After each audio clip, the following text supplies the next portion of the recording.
Welcome to WatchMojo, and today we're counting down our picks for the top 10 hardest Zelda bosses. Stay on your edge, Link. This formidable adversary was made by Ganon, and brought me to a warrior's demise 100 years ago. For this list, we'll be looking at those bosses who can make Link scream in frustration or fear.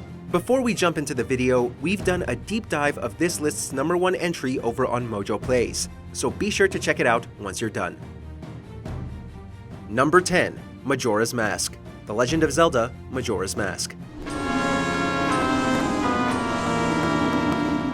Sticking to the franchise's standard formula for a 3-phase final boss encounter, Majora's Mask is only as difficult as Link wants the battle to be. While all 3 forms have their hurdles, especially the final version Majora's Wrath, the fierce deity's mask greatly reduces the threat offered by the boss. However, if Link is confident enough to face Majora's Mask without an ace in the hole, or opts against eliminating the boss remains as early as possible, then this boss battle can be quite a punishing one. The Legend of Zelda games are rarely about their difficulty, but Majora's Mask's titular boss can put up quite a fight. Number 9. Stallord. The Legend of Zelda, Twilight Princess. Armed with a spinner and up against a bony dragon with a scimitar stabbed into its skull, Link better have a strong stomach because he spends most of this fight bouncing all over the place. Stallord is unlikely to kill Link, but landing hits on the boss while getting used to the spinner and avoiding the stall troops can be frustrating. Stallord's second form is considerably less annoying than its predecessor, and the fight becomes far easier on subsequent playthroughs, but the first time going up against this dragon is a test of patience and timing.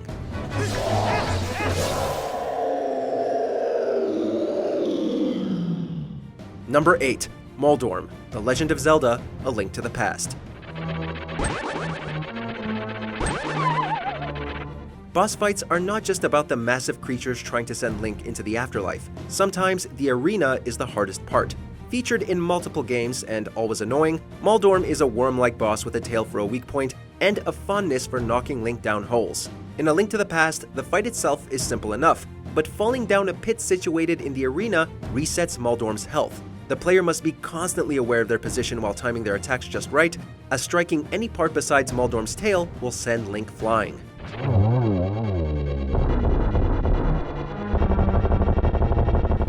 Number 7. Vaati. The Legend of Zelda, The Minish Cap.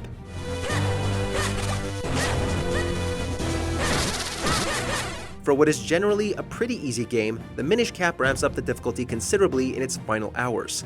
Vaati is worthy of a final boss, a 3-stage encounter that requires Link to use many of the tools and skills he picked up throughout his adventure.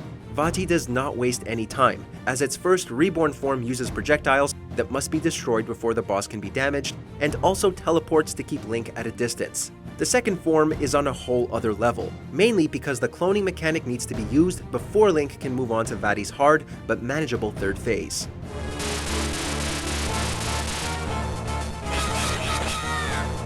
Number 6. Thunderbird. Zelda 2, The Adventure of Link.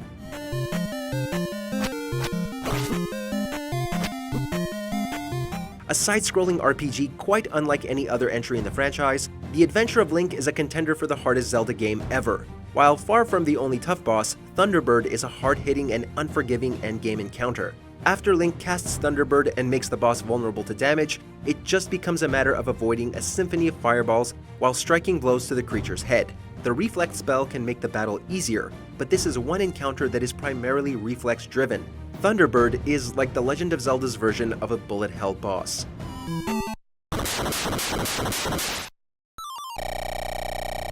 Number 5. Puppet Ganon. The Legend of Zelda, The Wind Waker.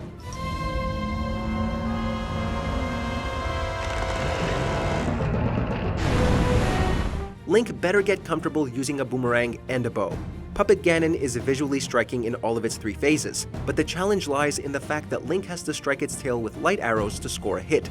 Although its attacks are not especially difficult to avoid, Puppet Ganon never stops moving, which makes it quite infuriating to cut the first form strings using a boomerang before attacking its tail with the arrows. Regardless of what animal or bug it happens to be mimicking, Puppet Ganon is a proper test of Link's quick reflexes and sharpshooting skills.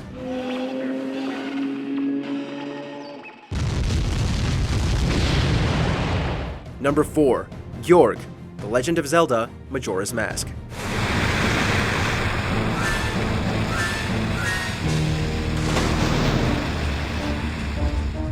As the boss of the Great Bay Temple, Gyorg can be very irritating on a blind playthrough. This boss with teeth for days moves quickly, fires out mini-me's to frustrate Zora Link, and has it difficult to avoid close-quarters attack that bites hard. In the original game, the fight can be cheesed by just firing arrows from the arena's central platform, but the 3DS remake removes that option and throws in a second stage that involves a lot of sucking and bombs. With the slower movement of Zora Link in the remake, Gyorg might even surprise veterans of the Nintendo 64 original.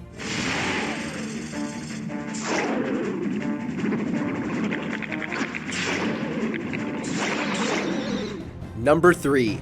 Thunderblight Ganon, The Legend of Zelda: Breath of the Wild. This thing is fast. Watch yourself.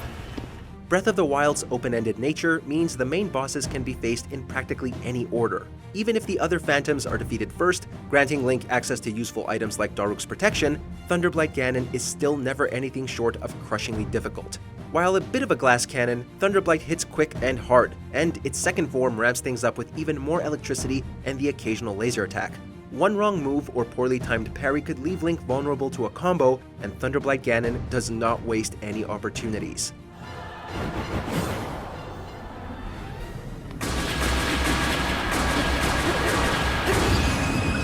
Number 2. Dark Link, The Legend of Zelda: Ocarina of Time.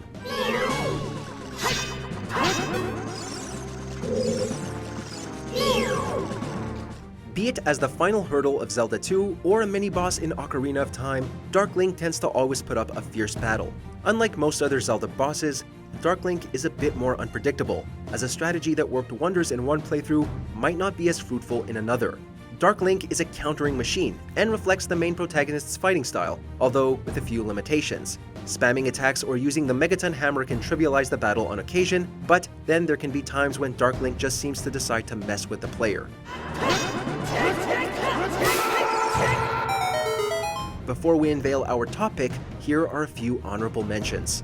Calamity Ganon, The Legend of Zelda: Breath of the Wild, because freeing all the divine beasts makes this fight easier, but not easy.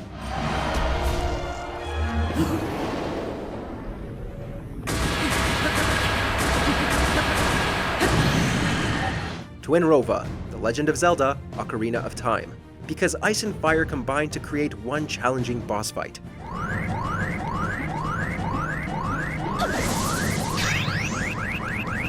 Horseback Ganondorf, The Legend of Zelda: Twilight Princess, because Zelda does not always have her aiming gloves on.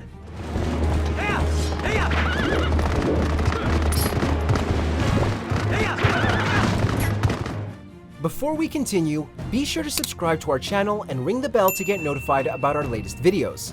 You have the option to be notified for occasional videos or all of them.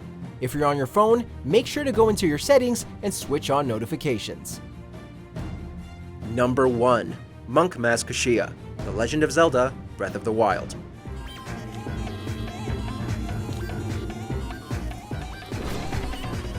As the final fight in the Champion's Ballad DLC, Monk Maz Koshia feels like a celebration of the entire game.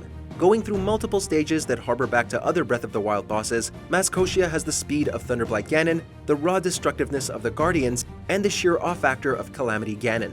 Whittle down the boss's health enough, and Maz Koshia will create clones or power up to a supersized version of himself, with each phase requiring Link to use different tactics. Link and the player have to apply everything they have learned to overcome the final trial. If you want to know why we chose our number 1 pick for this list, head over to Mojo Plays and watch our in-depth analysis of the entry. Check the link in the description below.